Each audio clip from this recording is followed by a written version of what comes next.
Hello students, ये देखिए आपका मोशन जो चैप्टर चल रहा था उसका न्यूमेरिकल 5 एक्सरसाइज के क्वेश्चन हम कर रहे थे। तो न्यूमेरिकल 5 देखिए अब क्या है कि a driver of car travelling at 52 kilometre per hour applies the brake and accelerates uniformly in the opposite direction.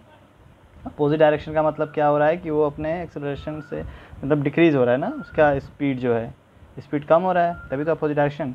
The car stops after 5 second, और कार क्या हो जाता है 5 सेकेंड के बाद स्टॉप हो जाता है। Another driver going at 34 kilometre per hour in another car applies his brake slowly and stops in 10 second. दूसरी कार है वो 34 से अपनी स्पीड को कम करती है और क्या हो जाती है 10 सेकेंड में स्टॉप हो जाती है।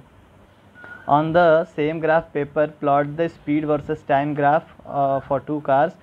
Which of the two cars travel farther after the brake were applied?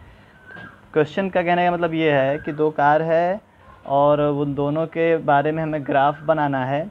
एक 52 से जा रहा है, पहले की स्पीड मान लेते हैं 52 किलोमीटर पर आवर, इसको चेंज कर लीजिएगा मीटर पर सेकेंड में, तो ये 14.4 मीटर पर सेकेंड आएगा। कैसे चेंज करते हैं 5/18 से मल्टीप्लाई करके, तो ये आ जाएगा 14 पॉइंट।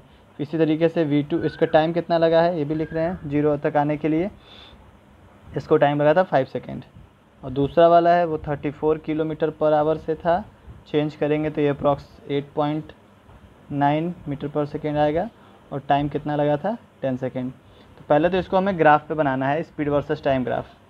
तो आप नॉर्मल कॉपी पे ही बना देना स्केल लेके। ये आपका इस पे हम क्या दिखाते थे हमेशा, याद रहना चाहिए, ये क्लासेस में हो चुका है, टाइम इन सेकेंड, और इस पे क्या दिखाएंगे स्पीड, किस में मीटर पर सेकेंड में। इस पे स्पीड दिखाएंगे। अब स्पीड का हम ले लेते हैं यहाँ पे 2 का ले लेते हैं, 2 4 6 8 10 12 14 16 जितना लेना हो। टाइम ले लेते हैं, ये 0 हो जाएगा।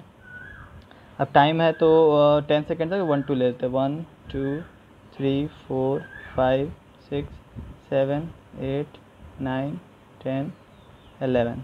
ठीक है, तो बस अब बना लेंगे इसको। कैसे करेंगे, पहली वाली जो कार है या जो भी है वो कितने से 14.4, 14.4 का मतलब लगभग यहाँ 14.4।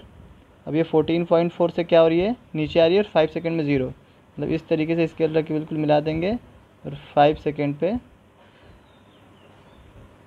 थोड़ा सा ये बिल्कुल स्ट्रेट रहेगा, बिल्कुल स्ट्रेट रहेगा लाइन। ठीक है, थोड़ा सा ये हो गया दिक्कत, बिल्कुल स्ट्रेट। ठीक, और दूसरा कैसे है, दूसरा स्टार्ट कहाँ से हो रहा है 8.9, मतलब 10 के पास से 8.9, और किस तरीके से ले जाना है 10 सेकेंड तक 0 करना है, तो ऐसे ले जाके 10 सेकेंड। तो ये और ये दोनों का हो गया ऊपर से नीचे की तरफ, क्योंकि स्पीड कम हो रही थी इसलिए। ठीक है, अब बस कुछ नहीं करना। अब इसमें ये तो ग्राफ हो गया, अब बोला है कौन ज़्यादा डिस्टेंस ट्रेवल कर रहा है। लास्ट में लिखा हुआ है ना कि विच of the two cars travel farther, कौन सबसे दूर जा रहा है, ज़्यादा दूर जा रहा है दोनों में। तो हमें पता है कि डिस्टेंस जो हम निकालते हैं, तो पहले कार के निकालेंगे, डिस्टेंस का फॉर्मूला क्या था, डिस्टेंस किसी भी ग्राफ में तो ये था area of speed time graph. इस तरीके से निकाले थे, ये फॉर्मूला बताया था area of speed time graph. तो पहले वाले कार के लिए निकालेंगे, तो फॉर फर्स्ट कार के लिए डिस्टेंस d1 मान लेते हैं या s1 मान लेना। तो d1 की वैल्यू कितनी आ जाएगी, एरिया क्या होगा, ट्रायंगल बन रहा है, ये ट्रायंगल बन रहा है, तो ट्रायंगल के लिए हाफ इंटू बेस कितना है 5 इंटू ये हाइट कितनी है, हाइट वही जितना डिस्टेंस था, कितना है 14.4। तो इसको सॉल्व कर लेंगे और इसको सॉल्व करके हम ले आएंगे, तो ये आ जाएगा आपका, देख लो कितना आएगा, ये कटेगा तो 2 7 जा 2 2 जा 36, अप्रॉक्स 36 किलो, अरे sorry metre, not kilometre, metre. इस तरीके से d2 निकाल लेंगे, तो इसमें हाफ और ये देख लेंगे ये 10 है इंटू ये कितना 8.9, ये कट जाएगा 5 जा,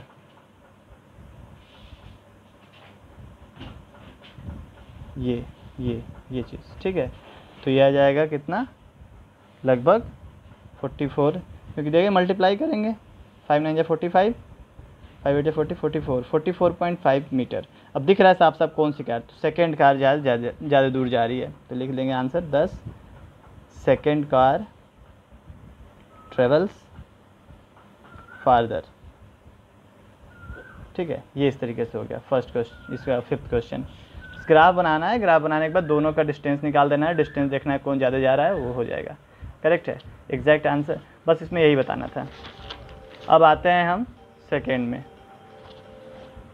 तो इसमें इस क्वेश्चन नंबर 6 में क्या दे रखा है कि इसमें ये बताना है कि ये जो ग्राफ है, इस ग्राफ की हेल्प से कुछ क्वेश्चंस के आंसर देने हैं, ठीक है। तो ग्राफ पहले स्टडी कर लेते हैं। क्या है कि एक कार है या जो भी है, क्या दे रखा है, डिस्टेंस टाइम ग्राफ से 3 ऑब्जेक्ट्स हैं, ठीक है। तो ऑब्जेक्ट ए है, ए की लाइन रहा ये, बी की लाइन ये 0 से स्टार्ट है, और सी की लाइन कौन सी है, ये वाली, ठीक है, दिख गया। ये ए यहाँ से स्टार्ट है, बी 0 से स्टार्ट है, और ये कौन सा है, सी। तो इन तीनों को देखना है। पहला क्वेश्चन क्या पूछा, ये किसके बीच में है, डिस्टेंस और टाइम के बीच में ग्राफ है। डिस्टेंस किलोमीटर में है और टाइम किस में, आवर में है। तो लिखा है विच of the 3 is travelling the fastest, कौन ज़्यादा तेज़ ट्रेवल कर रहा है। तो इसका सिंपल सा एक तरीका होता है कि डिस्टेंस टाइम ग्राफ में जो स्लोप होता है, जिसका जितना ज़्यादा स्लोप होगा उसकी स्पीड इतनी ज़्यादा होगी। जैसे कि स्पीड टाइम ग्राफ में स्लोप क्या बताता था, डिस्टेंस, उसी तरीके से डिस्टेंस टाइम ग्राफ का स्लोप क्या बताता है, स्पीड, ठीक है। अच्छा, वो स्पीड टाइम ग्राफ का स्लोप क्या बताता था, कितना वो डिस्टेंस कवर किया। स्लोप का मतलब, स्लोप नहीं, एरिया, ठीक है। स्लोप तो एक्सेलरेशन बताता है, ठीक, कि डिस्टेंस टाइम ग्राफ का जो स्लोप होता है वो क्या बताता है, स्पीड, और स्पीड टाइम ग्राफ का स्लोप क्या बताता था, एक्सेलरेशन बताता था, ठीक है। यहाँ पे ये क्लियर है कि एक्सेलरेशन बताता है। एरिया जब कवर होता है, एरिया जो कवर करता है वो निकालते हैं किसमें, स्पीड टाइम ग्राफ में, तो हमें मिलता है डिस्टेंस कवर्ड। इस बात में कंफ्यूज नहीं होना है, ठीक है। तो मैं यहाँ पे 3 चीज़ें लिख दे रहा हूँ कि ये कन्फ्यूज़न न रहे, कि जो area of speed time graph is equals to क्या होता है, distance, slope of speed time graph, ये क्या होता है, एक्सेलरेशन,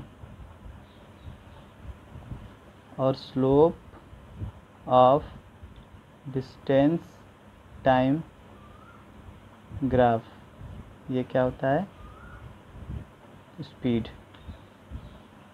ठीक है। अब इसी की हेल्प से निकालेंगे।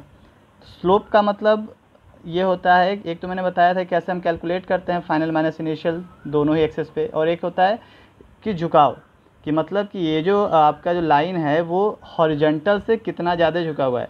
जो जितना ऊपर होगा हॉरिजॉन्टल से, सिंपल सी बात है, मैं 3 लाइन ऐसे ड्रॉ कर रहा हूँ एक समझाने के लिए। ये एक्सिस पहला, ये हॉरिजॉन्टल, ये वर्टिकल एक्सिस, एक ये लाइन है, एक ये लाइन है। तो ये एंगल हॉरिजॉन्टल से, अच्छा यहाँ से भी हो तो कोई दिक्कत नहीं, इसको ऐसे करके ये देख लेंगे, ये एंगल हॉरिजॉन्टल से एंगल देखना है।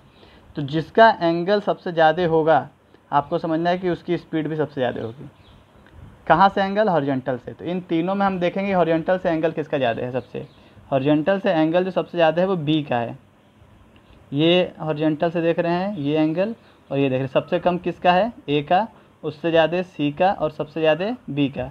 तो यहाँ पे लिखेंगे since the slope of B is greater, so speed, या हाँ, the speed is maximum of object B. उसके बाद क्या लिखा है, all 3 ever at the same point on the road, क्या कभी भी ये तीनों ऑब्जेक्ट सेम पॉइंट पे एक साथ होंगे। उसके लिए ज़रूरी है कि तीनों एक ही पॉइंट पे इंटरसेक्ट करें। ये किसका इंटरसेक्शन है, हमें दिख रहा है कि ये आपका बी का और सी का है। यहाँ पे किसका है, ए का और बी का, ये वाला, और यहाँ पे किसका है, ये रहा ए का और सी का। तो कहीं भी तीनों एक साथ नहीं हो रहे हैं, तो लिखेंगे नेवर। यहाँ किसका आंसर क्या हो जाएगा, never, all the 3 never eight the same point on the road, ठीक है, ये आंसर लिख देना है। उसके बाद लिखा है how far has C travelled when B passes A, कि जब बी ए को पास कर रहा है तो सी कितना दूर है, सी ने कितना सी ने कितना डिस्टेंस ट्रेवल किया। ठीक, तो हमें ये कैसे निकालते हैं, जब बी ए को पास कर रहा है तो वो पॉइंट कहाँ है, ये रहा ए का और ये रहा बी का पॉइंट। तो ये अब इस पर हम देख लेंगे इस टाइम पे सी कहाँ पर है। इस टाइम पे ये रहा सी का लाइन और सी कहाँ पर है, लगभग ये 8 पे दिख रहा है, लगभग 8 पे है। जब ये दोनों इंटरसेक्ट कर रहे हैं बी और ए, उस टाइम सी कहाँ पे है, लगभग 8 पे, लगभग बताना है अप्रॉक्स में। और 8 से सी स्टार्ट कहाँ से किया था, लगभग 2 से, 0 से ये कितना है, लगभग ये वाला 2, और ये यहाँ से यहाँ तक कितना 8, तो 8 में से 2 गया, कितना बचा 6, तो ये वाली डिस्टेंस कितनी है 6। तो हमें ये दिख रहा है कि सी कितना फार है 6। ठीक, तो ये इसका आंसर हो जाएगा। फिर से कि जब ए और बी इंटरसेक्ट कर रहे हैं उस समय सी कहाँ पर है ये देखना है। तो ए और बी कहाँ इंटरसेक्ट कर रहे हैं, ये ए वाली लाइन, ये बी वाली लाइन यहाँ पे, और इस वाले टाइम पे सी का लोकेशन कहाँ है, लगभग ये देखना है। तो ये सी की लाइन है, सी की लोकेशन लगभग 8 के आसपास है, लगभग बताना है, लगभग 8 के आसपास है। और 8 में से अब सी स्टार्ट कहाँ से था, यहाँ से, यही सी की लाइन थी, तो यहाँ से स्टार्ट था, यहाँ का मतलब कि ये 2 पहले ही ऑलरेडी यहाँ गैप है, तो 8 में से 2 गया, कितना बचा 6, तो 6 किलोमीटर आ जाएगा आंसर। और लास्ट वन क्या है कि how far B travelled by the time it passes C, कि बी कितना ट्रेवल करेगा जब ये सी को पास कर रहा होगा। तो देखेंगे कि बी सी को पास कहाँ कर रहा है, तो ये रहा बी की लाइन और ये रहा सी की लाइन, तो लगभग ये रहा, और ये अप्रॉक्सीमेटली यहाँ पे अप्रॉक्सीमेटली ये 6 के आसपास है। ठीक है, 4 से ऊपर है तो 6 के आसपास है, तो 6, और कहाँ से स्टार्ट था बी, 0 से, तो 6 माइनस 0 कितना आ जाएगा, 6 आ जाएगा, 6 किलोमीटर। ठीक है, तो ये आपके ग्राफ पे अपने ग्राफ से मैच कर लीजिएगा तो समझ में आ जाएगा आपको। अब क्वेश्चन नंबर नेक्स्ट देखेंगे। क्वेश्चन नंबर 7 में क्या लिखा हुआ है,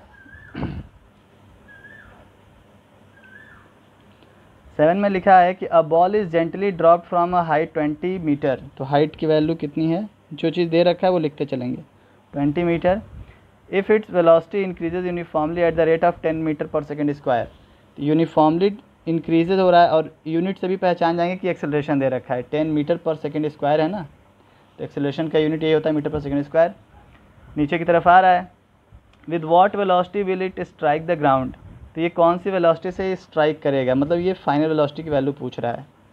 ठीक, और after what time it strike the ground, और कितने टाइम के बाद स्ट्राइक करेगा ये भी पूछ रहा है। अरे सिंपल है कि यहाँ से एक बॉल है, इसे ग्राउंड पे गिराया जा रहा है नीचे की तरफ, तो बोल रहा है कि कितने टाइम में आके इसको स्ट्राइक करेगा यहाँ, और उस समय कितनी वेलोसिटी से होगा। तो इनिशियल वेलोसिटी क्या होगी, जब भी ऊपर से कोई चीज़ ड्रॉप की जाती है इनिशियल वेलोसिटी हमेशा क्या मानते हैं, 0। तो निकाल देते हैं। तो सबसे पहले हमें क्या निकालना है, फाइनल वेलोसिटी। फाइनल वेलोसिटी निकालने के लिए कौन सा फॉर्मूला लगाएंगे, हमारे पास हाइट है, मतलब ये डिस्टेंस कितना कवर किया है ये है हमारे पास, ठीक है। और उसके बाद हम क्या, डिस्टेंस को हम मान लेंगे s, तो यहाँ से हम क्या करेंगे, निकाल लेंगे। तो फार्मूला लगा देंगे थर्ड वाला, v square is equal to U square plus 2as। तो v स्क्वायर की वैल्यू, v की वैल्यू चाहिए, u की वैल्यू 0 है, प्लस 2 इंटू a की वैल्यू 10 इंटू s की वैल्यू 20। इसको कैलकुलेट कर लेंगे तो ये आ जाएगा 400, तो v की वैल्यू √400, तो जो कितना आ जाएगा 20 मीटर पर सेकेंड। और इसी तरीके से हमें फिर क्या निकालना है, हमें निकालना है टाइम। तो टाइम के लिए पहला वाला v is equal to U plus A T. तो v की वैल्यू है 20, u की वैल्यू है 0, प्लस a की वैल्यू कितनी है 10 इंटू टाइम। तो यहाँ से ये 0 हो जाएगा, तो t की वैल्यू क्या आ जाएगी 20/10, दैट विल बी 2 सेकेंड। ठीक है, दोनों आंसर आ गए। ये थर्ड वाली इक्वेशन यहाँ पर वी नो दैट, और ये कौन सी, फर्स्ट वाली इक्वेशन। तो इन दोनों से आ जाएगा, बस जो गिवन है और जो पूछा है उससे हमें रिलेट करके क्या करना है, देखना होता है, तो हमारा आंसर आ जाता है। ओके, क्वेश्चन नंबर 8 देखते हैं। क्वेश्चन नंबर 8 में क्या दे रखा है, ग्राफ बना रखा है, किसका है, स्पीड और टाइम का। और इसमें पूछ क्या रहा है, पूछ रहा है पहला आपसे कि find how far does the car travel in the first 4 second, मतलब पहले 4 सेकेंड में, 4 सेकेंड पे आप देखेंगे डिस्टेंस कितना है, लगभग 6 है, ठीक है। 4 सेकेंड में डिस्टेंस कितना है, 6 है, दिख रहा है ना साहब साहब, 6 है। Shade the area on the graph that represent the distance travel by the car during the period. आपको पता है कि शेड द एरिया मतलब कि अगर हम इस तरीके से ग्राफ बनाएं, इसका क्वेश्चन नंबर 8 है, तो ये इस तरीके से है, तो यहाँ पे लगभग 4 सेकेंड है, उसके बाद ऐसे है 6 है, 8 है, 10 है, इस तरीके से है, ठीक है। यहाँ बीच में 2 है, तो शेड द एरिया मतलब आपने शेड कर लेना है ये पार्ट, जहाँ 4 सेकेंड तक एक लाइन ऐसे ड्रॉ करके, और ये डिस्टेंस यहाँ पे लगभग कितना है दे रखा है, 6 कितना है मीटर पर सेकेंड, ये स्पीड है, डिस्टेंस नहीं है वो स्पीड है, ठीक है, मैं बार बार डिस्टेंस बोल रहा हूँ। स्पीड है कितना, 6 मीटर पर सेकेंड 4 सेकेंड पे, तो ये टाइम है। अब आपसे पूछा डिस्टेंस कितना कवर करेगा, तो डिस्टेंस का फॉर्मूला हम जानते ही हैं, area of speed time graph, distance covered यहाँ लिख सकते हैं, distance covered in 4 second, 4 second में डिस्टेंस जो कवर किया, area of speed time graph हमें दिख रहा हाफ इंटू, ये एक ट्रायंगल की तरह एज्यूम करेंगे हम, ट्रायंगल की तरह एज्यूम करेंगे, तो ये कैसा है, हाफ 4। कई लोग सोच रहे होंगे सर ये तो ऐसे इस तरीके से है, कर्व की तरह है, तो उतना चलेगा, ठीक है, एक ट्रायंगल की तरह एज्यूम कर लेंगे तो हो जाएगा, इसी तरीके से निकले, लगभग आपका अप्रॉक्स आंसर आ जाएगा। हाफ इंटू 4 इंटू हाइट को हम क्या लेंगे, ये वाली डिस्टेंस कितना है, 6 है, 6, तो ये आ जाएगा 2 2 जा, तो आ गया 12 मीटर डिस्टेंस कवर करेगा अप्रॉक्स यहाँ पे, ठीक है। अब उसके बाद आपसे क्या पूछा है कि सेकेंड क्वेश्चन है, बुक में देखते रहेगा कि which part of the graph represent uniform motion of the car, बोला है कौन सा पार्ट जो है वो यूनिफॉर्म मोशन क्या कर रहा है, हमें दिखा रहा है। तो अब इसमें यूनिफॉर्म मोशन कौन सा पार्ट दिखा रहा है, ये कैसे निकालें, इसके लिए आपने क्या करना है कि आप देखना पड़ेगा ग्राफ में आपको कि जो 6 सेकेंड है उसके बाद जो ग्राफ दे रखा है, इसमें देखिए कि ये 6 सेकेंड के बाद ये लाइन स्ट्रेट हो गई। लाइन स्ट्रेट होने का मतलब अब स्पीड इंक्रीज़ नहीं हो रही है ना डिक्रीज़ हो रही है, यही ना बात है। ये स्पीड ऐसे क्या हो रही है, बढ़ रही थी बढ़ते बढ़ते फिर ये से यूनिफॉर्म हो गया। तो यूनिफॉर्म स्पीड कब हो रहा है, आफ्टर 6 सेकेंड, ठीक है। तो यही बताना है कि जो 6 सेकेंड के बाद, यहाँ के बाद जो है कि ये स्पीड जो हो गई है वो बिल्कुल ऐसे स्ट्रेट लाइन होने की वजह से हम क्या बोलेंगे कि यूनिफॉर्म स्पीड हो गई। तो इसका आंसर आपने सीधे लिख देना है कि after 6 second the car moves with uniform motion, ठीक है। यहाँ पे जो बी का आंसर होगा लिखोगे after 6 second the car moves in uniform motion, ठीक है। तो ये आपका हो गया इसके बी का आंसर। अब क्वेश्चन नंबर आते हैं नेक्स्ट 9 पे। 9 में क्या दे रखा है कि state which of the following situations are possible and give an example of each of the following. 2 case है, दोनों में बता रहे हैं कौन पॉसिबल है और एक एग्जाम्पल लिखा है। क्या लिखा है कि an object with constant acceleration but with zero velocity. अच्छा, जीरो वेलोसिटी और कांस्टेंट एक्सेलरेशन, इसका मतलब क्या है, zero constant acceleration, constant acceleration का मतलब क्या, एक्सेलरेशन का मतलब क्या होता है कि स्पीड का बढ़ना, स्पीड का मतलब वेलोसिटी अगर बढ़ रही है, इंक्रीज़ हो रही है, तो मतलब क्या है कि उसकी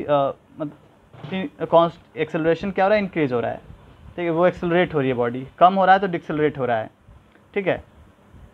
तो कांस्टेंट एक्सेलरेशन, अगर इनिशियल हम मानते हैं कोई ऑब्जेक्ट यहाँ से स्टार्ट है, ध्यान समझना, कोई ऑब्जेक्ट यहाँ से स्टार्ट है और यहाँ से लेके यहाँ तक गया, तो मान ले रही ए से बी तक गया, सिचुएशन समझना है। अब यहाँ से ये 5 मीटर पर सेकेंड से था और 5 मीटर पर सेकेंड से ही जा रहा है और लास्ट में भी 5 मीटर पर सेकेंड से ही आ रहा है, यहाँ पे आया 5 मीटर पर सेकेंड से ही। तो क्या इसकी वेलोसिटी इंक्रीज़ हुई, क्या इसकी वेलोसिटी इंक्रीज़ हुई, वेलोसिटी इंक्रीज़ नहीं हो रही है। तो जब वेलोसिटी इंक्रीज़ नहीं हो रही तो क्या इसका एक्सेलरेशन, इसको हम बोलेंगे कि एक्सेलरेट हुआ, एक्सेलरेशन नहीं हुआ, एक्सेलरेशन नहीं हुआ। लेकिन यहाँ पे केस क्या दे रखा है कि an object with a constant acceleration but with zero velocity. एक बात समझिए कि कोई भी अगर बॉडी है उसके बाद अगर एक्सेलरेशन है तो ज़ीरो वेलोसिटी साथ कब होगा, उसको तब होगा जब आप किसी ऑब्जेक्ट को क्या करो, एक किसी ऊपर की तरफ फेंको, ठीक है। अब ऊपर की तरफ फेंको और जब वो ऊपर की तरफ जा रहा है, जैसे यहाँ से क्या करो कि यहाँ से ऑब्जेक्ट को ऐसे ऊपर की तरफ फेंको, ऊपर की तरफ फेंकने का क्या है ऑब्जेक्ट, मान लो यहाँ पे ऐसे आया, तो यहाँ पे आने के बाद उसकी वेलोसिटी क्या हो जाएगी बताओ, ज़ीरो हो जाएगी। हाईएस्ट पॉइंट पे उसकी वेलोसिटी क्या हो जाती है, ज़ीरो हो जाती है, हाईएस्ट जो सबसे ऊपर वाला पॉइंट होता है, ठीक है। लेकिन इसका क्या एक्सेलरेशन ज़ीरो होता है, नहीं, एक्सेलरेशन क्या होता है, ग्रेविटी की वजह से हमेशा क्या होता है, नीचे की तरफ एक्सेलरेशन लगता रहता है, जिसकी वैल्यू क्या आती है, जी लगभग होता है 9.8।